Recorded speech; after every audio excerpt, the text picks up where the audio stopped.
Why do people laugh and you're left confused? Is English humor a code you haven't cracked yet? Welcome to the Duo Dialogues, where fluency gets fun and fearless. In the last episode, we learned how stress, tone, and rhythm make you sound natural.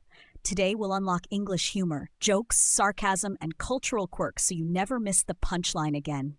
Let's begin. You're learning English, right? You're getting the grammar down, building vocab, and then someone tells a joke. Everyone cracks up. You're just standing there, totally lost.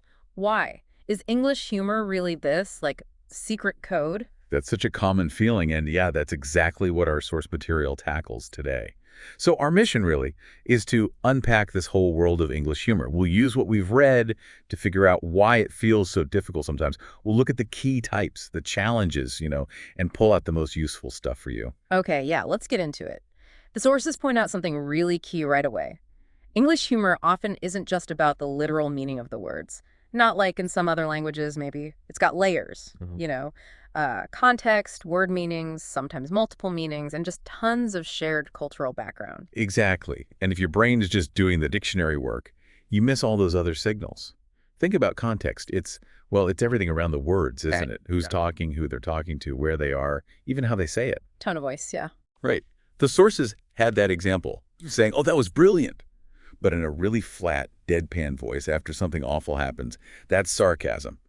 The words say good, but the context, the tone, the situation flips it completely, missed that cue, and the joke's gone. Totally gone. And then there's the cultural knowledge bit. It's not just like big historical events. It's everyday stuff, common sayings, maybe references to famous people or TV shows, social norms too. Yeah, absolutely. And the sources highlight how a joke that's hilarious in one culture might just fall flat, or worse, be offensive somewhere else because that shared background, that assumption, it just isn't there. Like self-deprecating humor. Super common in the UK. Oh, yeah. Yeah. Making fun of your own mistakes. Like saying, my attempt at baking was so bad, I think I invented edible concrete or something. Yeah. Might get a laugh there, but maybe in another culture that just sounds weird or weak. Exactly. It might not land, or they just misunderstand the intent. And this ties into the different types of humor the sources mentioned.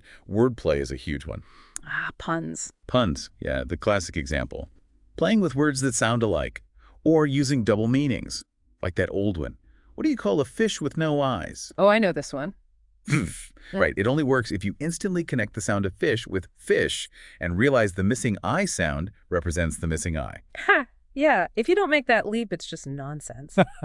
Or jokes using idioms. That's another one the sources brought up. Definitely. If you don't know, kick the bucket means, to die. Right. Then the dark humor joke, like, tried to organize hide and seek, but everyone kept kicking the bucket. Yeah. Makes zero sense. It relies entirely on knowing that idiom. It really shows how understanding humor isn't just extra vocabulary. It's about getting the flexibility of the language, the culture. It's a much deeper dive, Yeah. into how the language actually works in real life. Yeah. So, okay, what's the takeaway for you listening if you're trying to figure this out? The sources suggest that getting humor, and maybe even using it a bit, isn't just a fun extra. It's actually a pretty big step towards sounding more natural, more fluent. It really is. It shows you're grasping more than just words.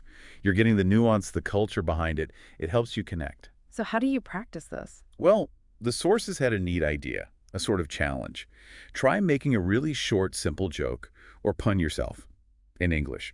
Don't stress if it's not like stand-up quality first time. Yeah, it probably won't be. But the act of trying to create it forces you to think about wordplay or double meanings or maybe a little cultural nod. Practice saying it. It makes you grapple with these ideas directly. That makes sense.